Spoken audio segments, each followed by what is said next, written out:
things that the King and Parliament did, which was the last straw that impelled us to fight the revolution, was a monstrosity called the Stamp Act. The Stamp Act required that every adult in the colonies, not in Great Britain, but only in the colonies, have in their homes, on every piece of paper in their possession, a stamp bearing the King's image.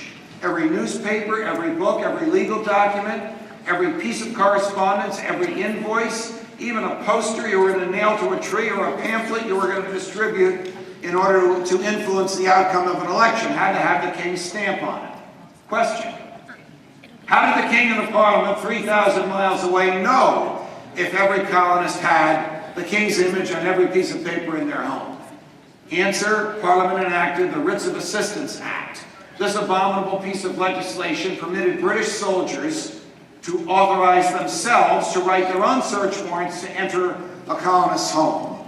So it was not uncommon for a colonist to hear a knock on the door, and a very polite British soldier would hand them a search warrant in which he had authorized himself and his troops to enter the house. That would have been a felony in Great Britain. It ultimately became a felony here, but it permitted the troops to get in the home ostensibly to look for the stamps. Now, while there, they might help themselves to alcohol that you couldn't prove that you had paid a tax on. They might help themselves to furniture that you couldn't prove was made in the colony in which you were residing. They might also help themselves to the house, which is why we have the Third Amendment to the Constitution that prohibits the quartering of troops in a private home against the wishes of the owner. Some very bright students at the College of New Jersey, now known as Princeton University, did some quick math, and the math spread throughout the colonies. And the math revealed that it cost the King more to collect the taxes than were actually collected. So one would think, well, why would a government enforce a tax in which it lost money? Because it cost them more money sending the troops here, breaking down doors, going through private property, the consumption of time. It cost them more money. Now I can see all these handsome faces. It cost them more money to enforce the tax than they collected it. Might it have been the wish of the King to extend the reach of his power across the threshold of private homes and into the most private parts of those private homes, just to remind the colonists that he was still the King?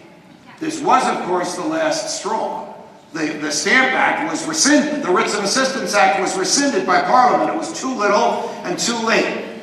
We fought the revolution. We won the revolution. We met in 1787 in Philadelphia to write a constitution. They wrote the Constitution in secret, but notes were kept by James Madison. He was the scrivener. His notes were so good that if you read them today, and they've been published, you'll actually get a blow-by-blow description of what was happening there. And his notes were so complete, they all knew he was taking notes, that portions of his notes actually became the Constitution.